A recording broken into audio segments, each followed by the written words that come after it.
Armed Forces Radio invite you to sit back and enjoy another strange story by The Whistler.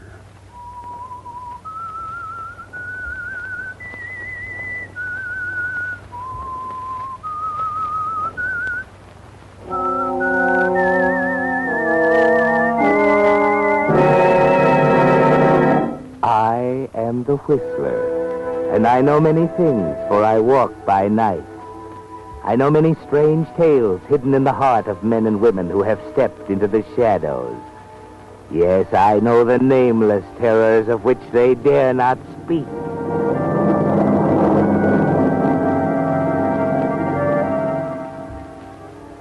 A kaleidoscope is a simple instrument, a toy, made of a tube with a few mirrors and bits of colored glass, nothing more. Yet when you revolve it slowly, an unending series of complicated patterns appear, always changing, never the same. On this midnight of December 10th, 1944, the mind of Ted Stratton, as it struggles for consciousness, is like a kaleidoscope. One of the patterns is this. Hello, darling. Norma's party at her house, high on the hill in Marin County, looking down on San Rafael and San Francisco Bay. And Larry Craig, handsome, talented Larry, playing Chopin waltzes on the piano.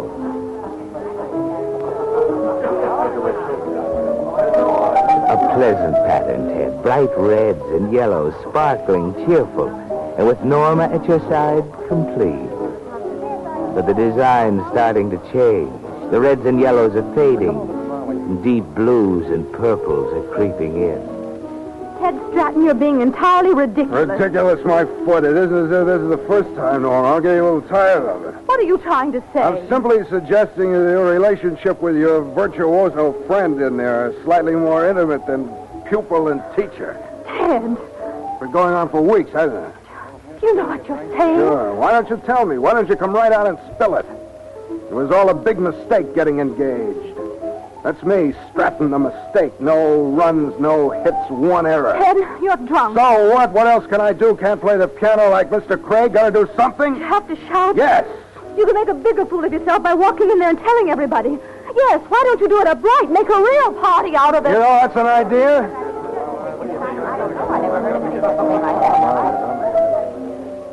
A deeper pattern, Ted. Deep blues and purples.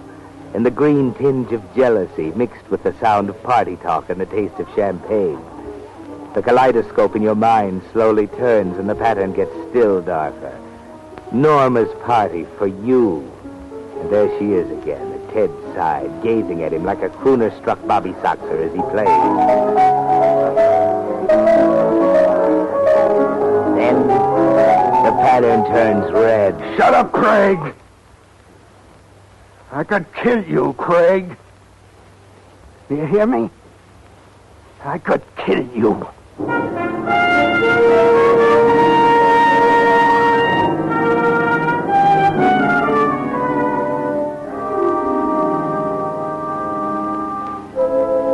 Nothing now. Just blackness. No colors. No pattern.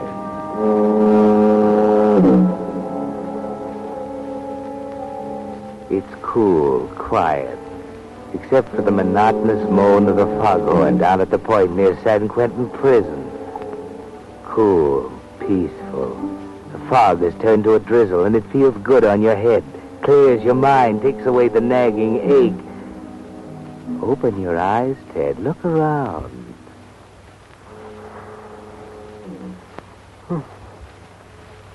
Where am I? Black, swirling fog, everything black. Can't even see the moon. It's almost raining. You're wet and cold. Raise your head.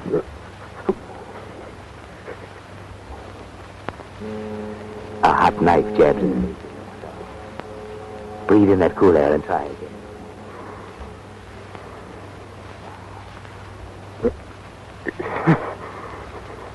You're in an automobile, an open convertible. The highway. That string of yellow lights over to the left, wavering like a clothesline in a high wind, finally settles into... Yes, Ted, you must have stopped here on the way home from Norma's party. Party? Yeah, party. What What am I doing here?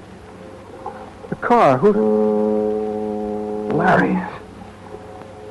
I'm in Larry's car.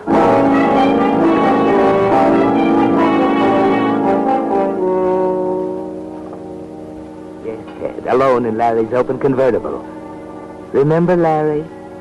You could kill him. It's just what you said, wasn't it? You could kill him. Where's Larry? We've got to find Larry. Go back. Go back to Norma's. No. Wait a minute. Not yet. Better check first. Telephone.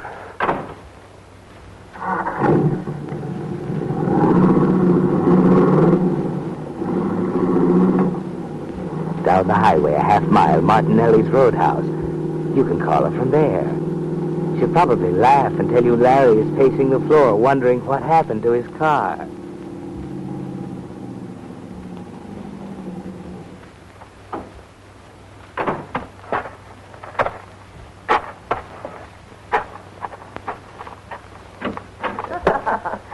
What do you want to drink? Oh, I think I'll have a dash, darling. Oh. Come on, Leona. That man, he... What'll you have, mister? Mind if I use your telephone? Yeah, go right ahead. Thanks. Sorry. Around the corner to the right. This is the house phone. Oh, okay.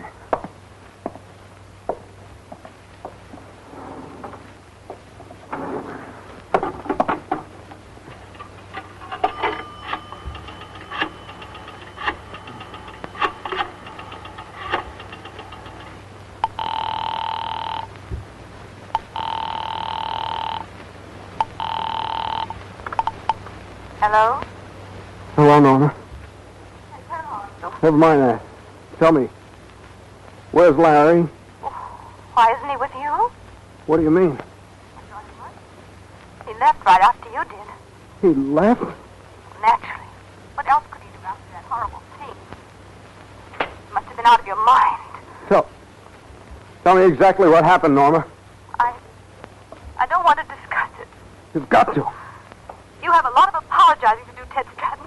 That's not important now. Well, maybe not to you, but what have you done? Norma, will you please tell me what happened? Well, after you said all those terrible things right in front of everybody about wanting to kill him, you grabbed your hat and walked out. He just stood around looking embarrassed and... How long after I left? This? You must have seen him down at the highway. I must have seen him down by the highway. Ted, where are you? Hello? Hello, Ted. Hello? Operator! Operator! I must have seen him down by the highway.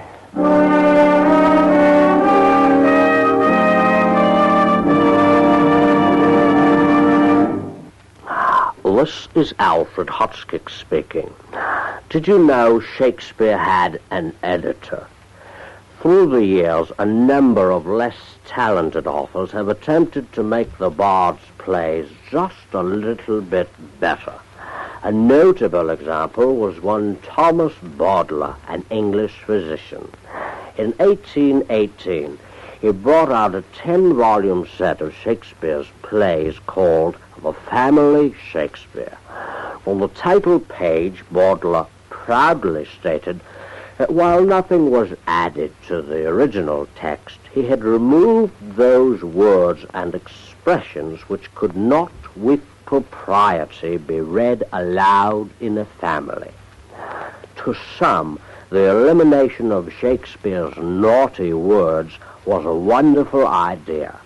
The poet Swinburne proclaimed that at last innocent little children could read the plays without harm.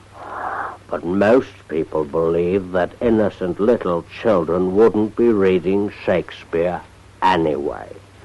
The Bordler Shakespeare came to be regarded as a great joke, so that today, when we speak of a play or novel that has suffered from a cutting of an enthusiastic or misguided censor, we say that play or novel has been borderized, all in memory of Dr. Bodler, who thought he was performing a noble service to humanity, but simply wound up as a verb. And now, back to the Whistler.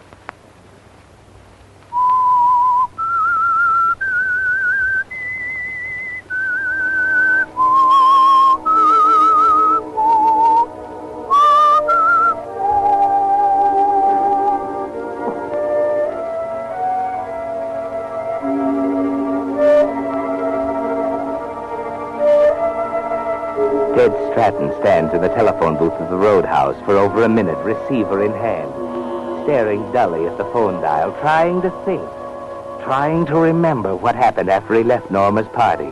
Nothing, no dice. Just the red rage at Larry before he walked out, then blackness, a blank, until he opened his eyes in Larry's car parked at the edge of the highway. Norma says I left, and Larry left right after me. Just after, in front of everybody, I said I wanted to kill him. Oh, it's impossible. I couldn't have. But that's not what you told everybody, is it, Ted? That's the one thing you do remember. You could kill him.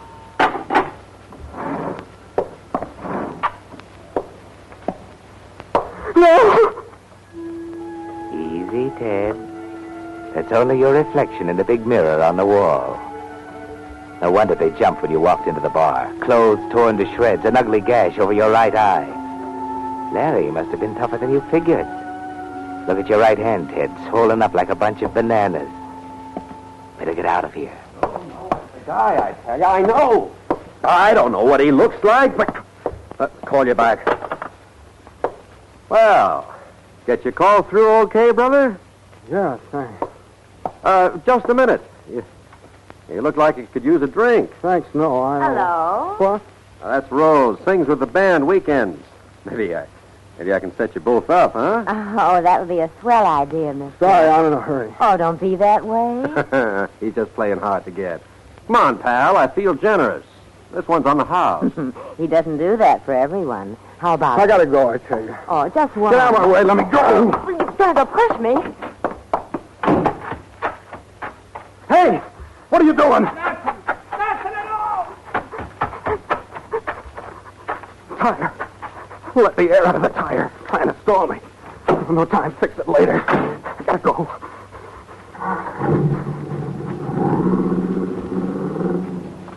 They're onto it already. You're sure of it. You can see tomorrow morning's headlines. Body found on highway, attacked by unknown assailant. Police searching Marin County for murderer. That's why the bartender was wise, tried to stall you. Lucky you caught part of that phone call he was making. Thought that flat tire would stop you today. Can't go much farther, though. It's in shreds already. Oh, look, the service station down at the junction. Got to take a chance. You're lucky. No customers.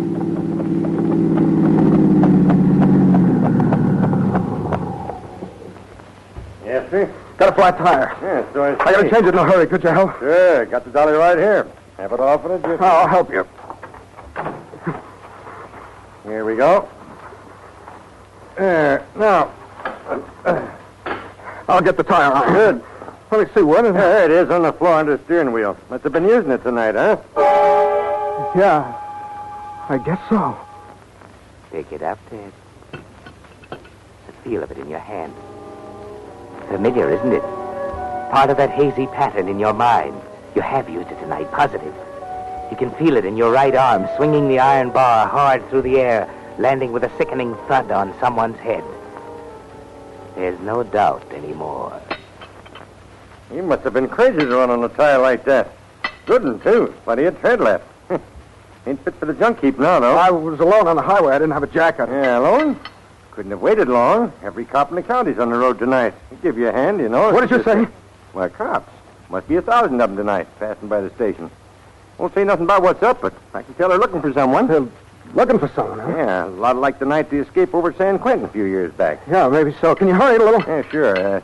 Hey, where you going? San Francisco. Good. I'll ride across the bridge with you. Who? Hello, officer. Just fixing up the man's tire. Be ready in a shake. I didn't mean to scare you, buddy. McGregor, State Patrol. Left my partner around the corner in the car. Got to pick up another one in San Francisco. Okay? Well, I don't know. Well, you said you were going to San Francisco, didn't you? I meant that... Okay. I'm going to San Francisco.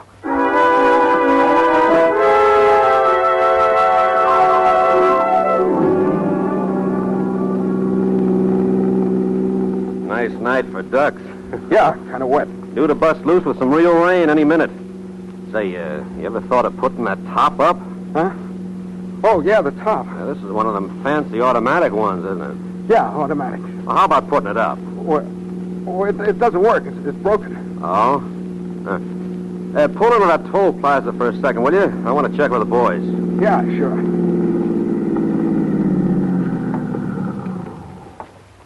Hello, Mac. Wet enough for you? Yeah. I was just...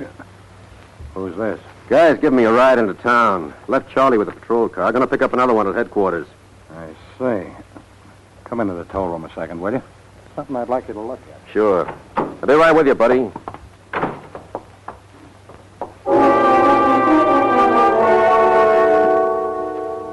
This ought to be it, Ted. You can see them in the glass-enclosed toll room looking at a paper, then at you arguing about something. Maybe you can run for it. No. Look at that motorcycle cop up in front. He's looking at you, too. And there must be 5 of them behind you, all waiting. But don't sit there and shake. Do something. Wipe the seat off, anything. Ought to be a rag in the glove compartment. There. Now what? Oh, yes, you're cold. Get that blanket out of the back seat.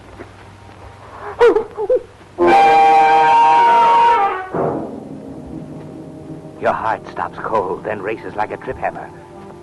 There, under the blanket in back, huddled on the floor, is a body. A foot with the gray suede black leather shoes sticking out from under the blanket. Wait a minute, Mac. All right. You can see for yourself. Well? Huh. You're right, Mac. Sure. Wrong guy. Okay, see you in an hour or so. Come on, buddy, let's get going. Yeah, okay. Sorry about that last. Eddie's a new man. Eddie?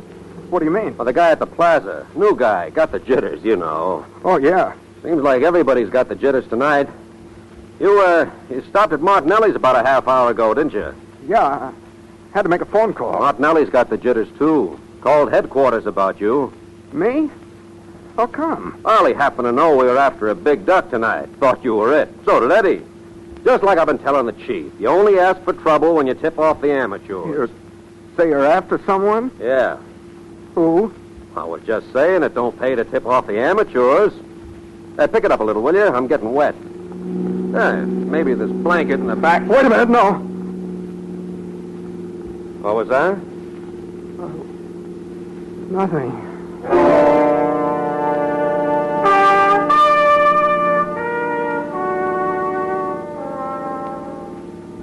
That was close.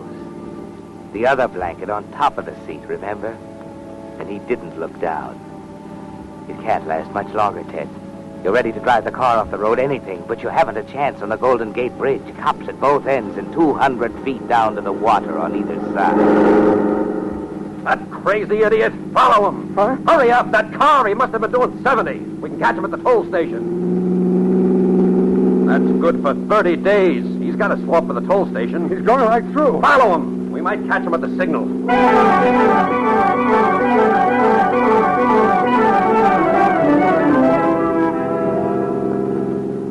Maybe this is your chance, Ted. You'll get him out of the car anyway while he's writing out the ticket. Your luck's holding out. I knew it. Look up there. He's tangled with that truck at the intersection. Slow down. I'm going to teach that guy a lesson. Pull up here. Okay. I better get out your side. Up against the pole. Yeah. Stick around. All right, everybody. One side. Who's the driver of this car? All right. It's your only chance, Ted. Mingle with the crowd for a minute, 2 minutes, 3.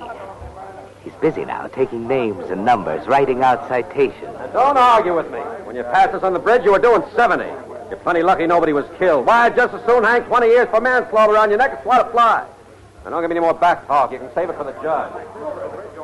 He's forgotten about you, Ted. Ease back toward the car now. He can't see you with people crowding around him. There you are. All set now. Get everything ready. Once you step on that starter, you'll have to move fast. Okay, the switch. The keys. Where are the keys? I had them. I left them. Going somewhere, buddy? No, Shut up. Jerry. Yeah, Mac. Take over, will you? I gotta get down to the station. Okay. All right, get going. Here's the keys. I don't play hunches very often, but when I do, I'm usually right. Start the car. Listen, I'm late now. I You'll gotta... be funny late tonight, brother. You know, there could be a million reasons why you got an egg on your noggin. Black eye, torn clothes. There might even be a reason why you ain't got a registration on the steering wheel. Maybe it ain't back from Sacramento. Maybe you just bought the car. Maybe you lost it. Okay, so I pass them up. Listen, officer, you're right. It isn't my car. It belongs to a friend of mine. Girl in San Rafael, Norma Schaefer. I bought it Shut tonight. up, I ain't finished. And I ain't saying I'm right yet. Listen, you can phone her. I said shut up. All right. So I pass up the black eye and the torn clothes and no registration, figuring you got good reasons. But there just ain't a good reason for a guy riding around on a rainy night with a top down. I said it didn't work. Maybe it doesn't. I can be wrong. Give it a try. Oh, where? I don't know. You don't know how, huh? She didn't tell me. It's very simple, pal. All you gotta do is this. And up she comes. I was right, wasn't I? Oh, listen, I can explain. You'll have a chance to explain, don't worry. Only it looks to me like maybe you didn't want to seem too strange to the car with a copper sitting next to you. Maybe you borrowed it without bothering to tell the guy who owns it, huh? You seem to know all about I'm it. still guessing. Like I told you, we're after a big duck tonight, but I ain't above hauling in the car snitcher on the side.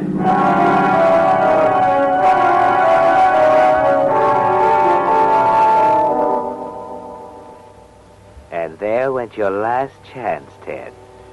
You may as well give up, spill the works. You were out of your head, maybe a complete insanity. You're in a locked room at the station now, and the car is safe in the garage downstairs. It's only a matter of time until someone looks under the blanket on the floor in the bag. 2 a.m. 2 hours since you woke up with the rain in your face, parked on the highway. You're too tired to care now. Your head feels full of broken bottles. You wish they'd call Norma and get it over with. Find out from her that it's Larry's car. The same Larry Craig they found on the highway. Okay, Stratton. Huh? We finally reached her. Norma? Yeah. Okay. Tell me, Stratton, why did you give me the bum steer? What? Why did you tell me it was her car? She told us who it belonged to. I thought you would. What next? Just a little friendly advice. Next time, tell the truth and you'll save yourself a lot of trouble. What do you mean next time? Next time you pick up a cop in a borrowed car. Okay, you can go. You mean I can leave? Sure, unless you want to spend the night here. Come on. Hey, what's the matter with you? Oh, nothing. Down the stairway here to the garage. Yeah, here's your car. Oh, say, Mac, will you hold it a minute? Hmm? I didn't get this baby logged. Thought you were going to be here longer. Yeah, so did I. I got the motor number and description, but I got to check the luggage compartment. Just a sec. Looks okay. Seems pretty silly, but these things are important sometimes. Now the back seat. There's nothing there. Just checking. Blanket. No, not the... What's the matter with him? He passed out. What's under that blanket? Nothing.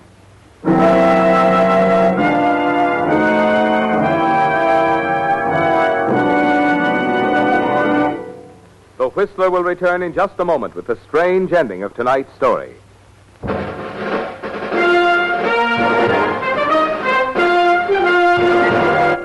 This is Dave Garraway. Do you know the American's Creed adopted by the House of Representatives in 1918? And do you subscribe to it? Listen.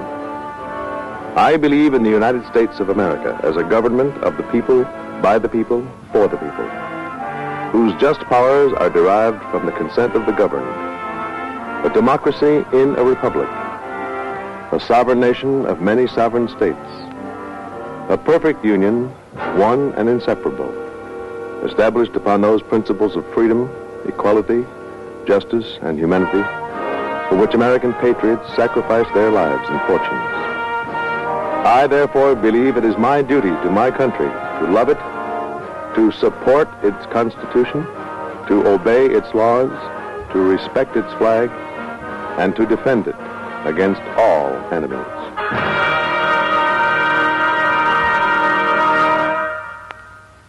And now, back to the Whistler.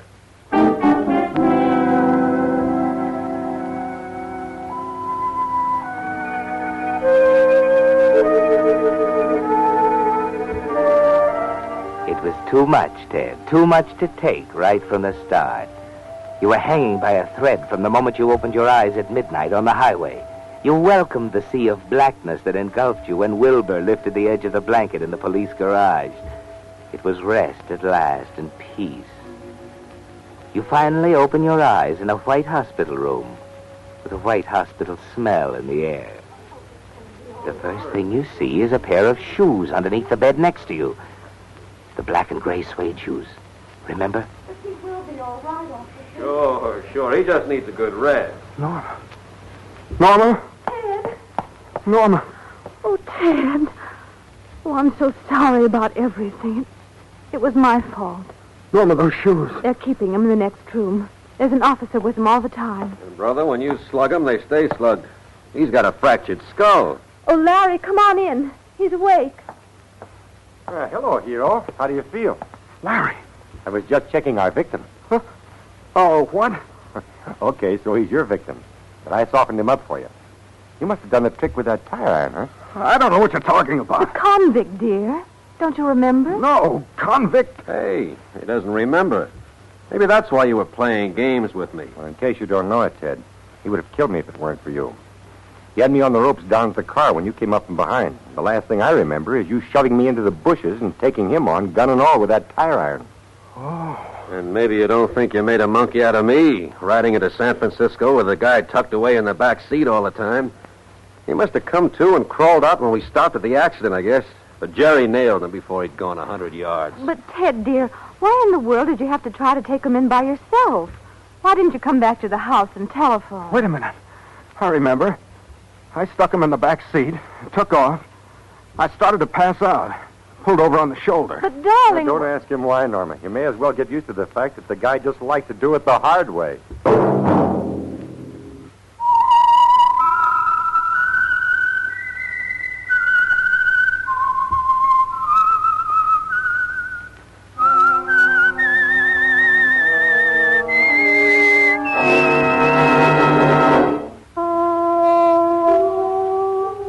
Tune in again next week at this same time for The Whistler.